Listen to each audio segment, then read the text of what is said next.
ایک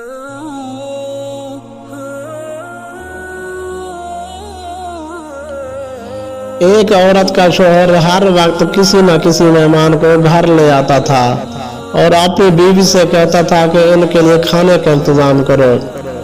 روزانہ وہ مہمان کے لیے کھانے تیار کرتی۔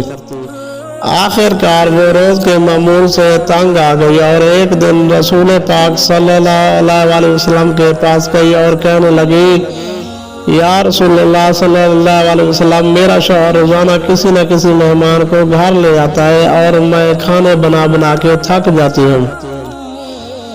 یا رسول اللہ صلی اللہ علیہ وسلم، کوئی ایسا طریقہ بتائیں کہ میرا شوہر گھر میں مہمان نہ لے کر آئے۔ اس وقت نبی پاک صلی اللہ علیہ وسلم خاموش رہے اور وہ عورت نبی پاک صلی اللہ علیہ وسلم کی خاموشی دیکھ کے گھر واپس آ گئی۔ اگلے دن نبی پاک صلی اللہ علیہ وسلم نے اس عورت کے شوہر کو بلایا اور کہا کہ کل میں تمہارا مہمان ہوں۔ وہ آدمی بہت خوش ہوا اور آ کر اپنی بیوی کو بتایا کہ آج نبی پاک صلی اللہ علیہ وسلم ہمارے مہمان بن کے آئیں گے۔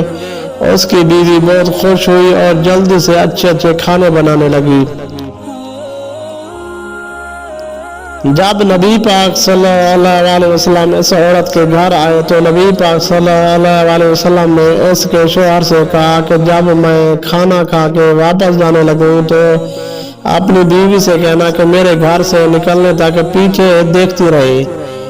اس کی بیوی نے ایسا ہی کیا۔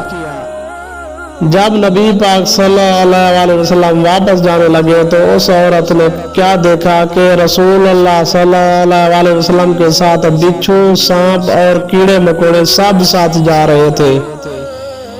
وہ عورت یہ منظر دیکھ کے بے ہوش ہو گئی اور گر پڑی۔